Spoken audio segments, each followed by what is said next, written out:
April 2026 మేషరాశి మాస ఫలాలు ఏ విధంగా ఉండబోతున్నాయి, ఏ రెమెడీ చేసుకుంటే బాగుంటుంది, విద్యార్థులకి, ఉద్యోగస్తులకి, వ్యాపారస్తులకి, గృహిణులకి, ధన సంబంధమైన విషయాలు, విదేశీయానము, స్త్రీలకు ఏ విధంగా ఉంటుంది, ఇలా అన్ని విషయాలు చర్చించుకుందామండి. చివరిదాకా చూడగలరు. నచ్చితే లైక్ చేయగలరు, 10 మంది బంధుమిత్రులకు షేర్ చేయగలరు.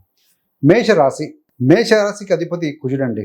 మేషంలో అశ్విని 4 పాదాలు, భరణి 4 పాదాలు, కృతిక 1వ పాదం. సో మొత్తంగా 9 నక్షత్ర పాదాలు ఉంటాయి కదా. సో వీరందరికీ కూడా ఈ గోచార ఫలం ఏ విధంగా ఉంది ఏప్రిల్ మాసంలో అనేది చూద్దామండి. మేషం అంటేనే పొట్టేలు, గాంభీర్యం. సో మంచితనం ఉంటుంది.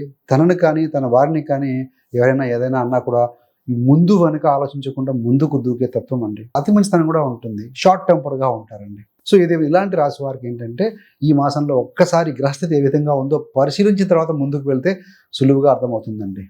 ముఖ్యంగా పంచమాధిపతి రవి అనే గ్రహము 14 ఏప్రిల్ నుండి మీ యొక్క జన్మరాశిలోకి వస్తున్నారు.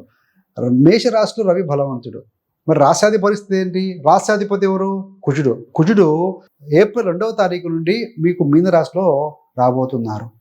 3 మరియు 6వ అధిపతి బుధుడు ఏంటంటే 11వ తారీఖు ఏప్రిల్ నుండి మీన రాశిలో వస్తున్నారు.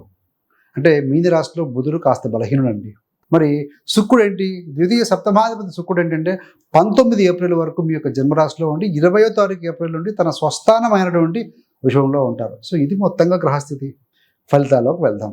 ముఖ్యంగా ఈ మాసంలో ఏంటంటే గురుగ్రహం ఏమి రాశి మారట్లేదు, శని గ్రహంలో స్థితిలో మార్పు లేదు, రాహుకేతులు స్థిరంగానే ఉంటున్నారండి.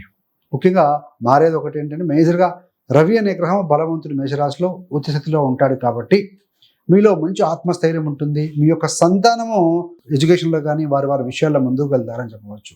మీరు ధైర్యం కూడా పెరుగుతుందండి. కుజుడు అంటే ధైర్యానికి ప్రతీక. రవి అడ్మినిస్ట్రేషన్ కారకం అనమాట. సో మీలో ధైర్యం పెరుగుతుంది, నాయకత్వ గుణం అనేది బయటికి వస్తుంది.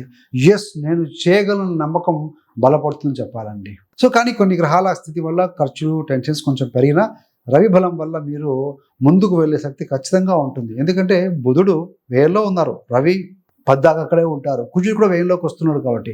సో ఏదేమైనా రవి బలం ఉంది కాబట్టి పాజిటివే. కెరీర్లో చూసుకుంటే ఈ నెల మొదటి వారం పనులు కొంచెం నెమ్మదిగా నడిచే అవకాశం ఉంటుంది. అంటే నత్తనడక నడుస్తాయని చెప్పవచ్చు అండి. సో ఎంత చేసినా టైం తీసుకుంటుందనే భావన వస్తుంది. కానీ ఏప్రిల్ 10 తర్వాత ఏమవుతుందంటే ముఖ్యంగా 14 తర్వాత అని చెప్పాలి, మీ యొక్క పని స్పీడ్ పెరుగుతుంది. సో మీ పైన ఉన్న వాళ్ళు ఎవరైతే ఉంటారో వారు మీ యొక్క పనిని గుర్తించే అవకాశం ఉంటుంది. మీటింగ్స్ కావచ్చు, ప్రజెంటేషన్స్ కావచ్చు, టార్గెట్స్ కంప్లీట్ చేయడం వంటి వాటిని మీద ఫోకస్ ఎక్కువగా చేస్తారు. అవి వేగంగా నడుస్తాయని చెప్పాలి. కొంతమందికి సూపర్వైజరు, టీమ్ లీడర్ లాంటి చిన్న లీడర్షిప్ రోల్స్ కూడా వచ్చే అవకాశం ఉంటుంది.